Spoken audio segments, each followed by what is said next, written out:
Cobweb, a new 2023 horror movie. I haven't heard about this movie at all until I came across the trailer online and was very intrigued. It's been a while since I was interested in seeing a new horror movie, since they can be hit or miss, but here are my quick non-spoiler thoughts on Cobweb. When the time comes, if you don't want to be spoiled, I'll provide a timestamp for you to skip to. The opening sequence with the credits was great.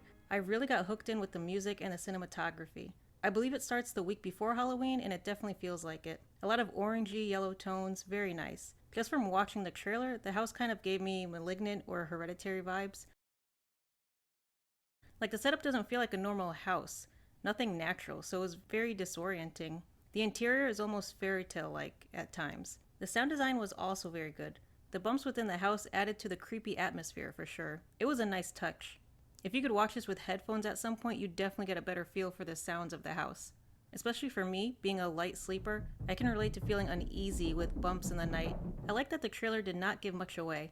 I feel like the designers for this movie were inspired by other films. I thought the camera work was great, a lot of fun and interesting shots. Something I can say before getting into the spoilers is that this movie ends very abruptly, and it was also very dark. I had trouble seeing what was going on near the end.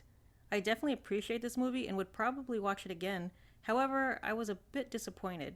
So let's get into the spoiler section. I want to talk more about my criticisms and my likes with this movie.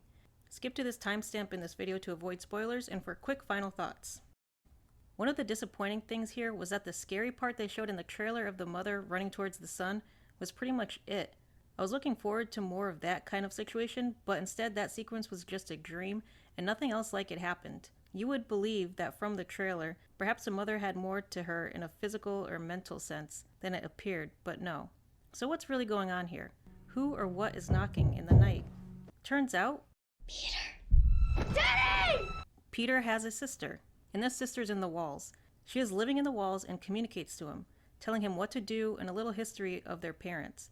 Now this alone isn't horrible, it's a tale told before, but from here, I was wondering what will happen to make it stand out. The parents are also aware of this, that is why in the trailer we see them acting all weird. But this is another problem I have with this movie.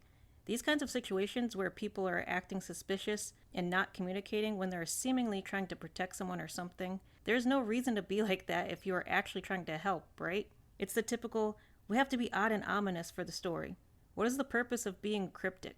Don't you want to be trusted by your child? Or anyone around you for that matter? I'm not saying they have to tell him about the sister, but they could play it cool.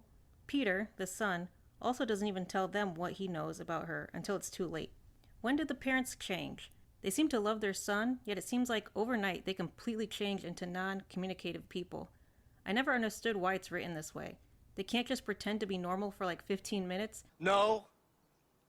The best kind of surprise would be if a person or family fools everyone around them. There's no suspicion of them.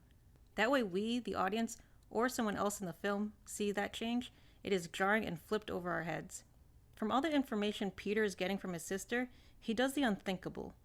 Now this little twist was good. I did not see it coming that he was going to kill his parents. It was almost sad, really. And wouldn't you know it? Turns out the sister is the evil one. That was a bit predictable, but fine.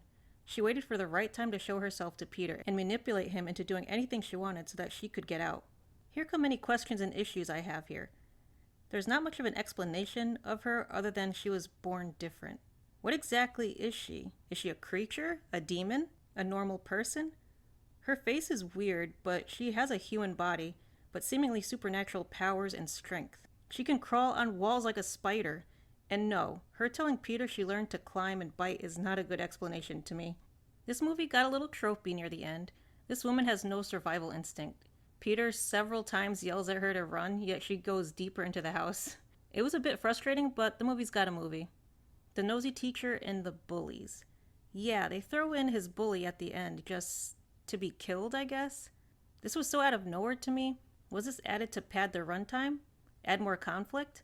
I was excited to see the creature/sister get out and see what she's all about, what she can do, and then the bullies show up at Peter's house to vandalize the house and most likely beat the shit out of a 10-year-old. We could have had more scenes with the creature or even more of the parents' history. We got all the exposition from the sister, and how much do we really trust her? I know I wouldn't, and it seems to become a slasher film. The bullies get picked off one by one pretty much off screen. After all this, from what we know of this thing's existence, there are questions to be had, like, why not move? Why not kill this creature? I know it's your child, apparently, but look at this thing. Personally, I'd burn the house down. Fuck that. And by the way, I want to give a huge appreciation to debrawilson. The sister's voice sounded a bit familiar, but I had no idea it was her that did the voice. I was thinking that I really liked the voice acting, and I'm very pleased to see it was her. Anyway, overall, I thought it was fine. The acting is good, it looked great, the music was great. My little criticisms are really just with some of the story and some of the execution, and I really wish there was more to it. But I'd still recommend it.